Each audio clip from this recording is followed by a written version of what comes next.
आपका नाम कितना अजीम है। कल लोग कहेंगे भाई क्या हुआ, कहते वो लब्बैक वाले आए। ये नाम ही हुजूरी है, इसका माना है हुजूर में हाजिर। जो कहता है ना लब्बैक, तो हमारा या तो नाम बदल कर कहे वही वही वही वही। अगर लब्बैक कहता है तो इसका माना यह है मैं भी हुजूर हाजिर। हाँ, ये पक्की बात है। आप हुजूरी हैं।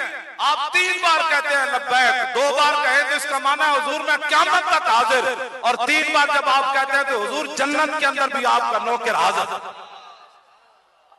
आपकी हुजूरी जमात है। अब बताएं कितनी बार नारा लगा होगा एयरपोर्ट से यहां तक लब्बैक का।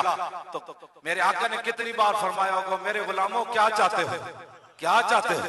जब आप बार बार कहते हैं हुजूर मैं आ गया, मैं नौकर आ गया, मैं खादिम आ गया, हुजूर मैं आपकी खिदमत करने के लिए आ गया, तो मेरे आका कितने खुश होते होंगे। गाजी तनवीर कादरी ऐसे थोड़ा कहता है कि यार मौलाना क़यामत वाले दिन जब हुजूर बुलाएंगे ना तो आपने मेरी गवाही देनी है कि मैं भी लब्बैक का मेंबर था।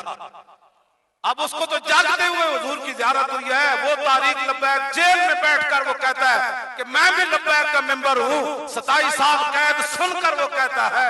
तो आप तो लाहौर कराची के अंदर इतने आजाद फिर रहे हैं, आप पर अल्लाह आपको हर बला से महफूज रखे। तो जेल में बैठने वाला कहता है मैं मेंबर हूँ, तो आपको तो ऐसे वक्त में आकर गली मोहल्ले में कहना चाहिए हट जाओ पीछे कौन आ रहा है। कहता है मैं तारीख लब्बैक या रसूल अल्लाह का गुलाम आ रहा।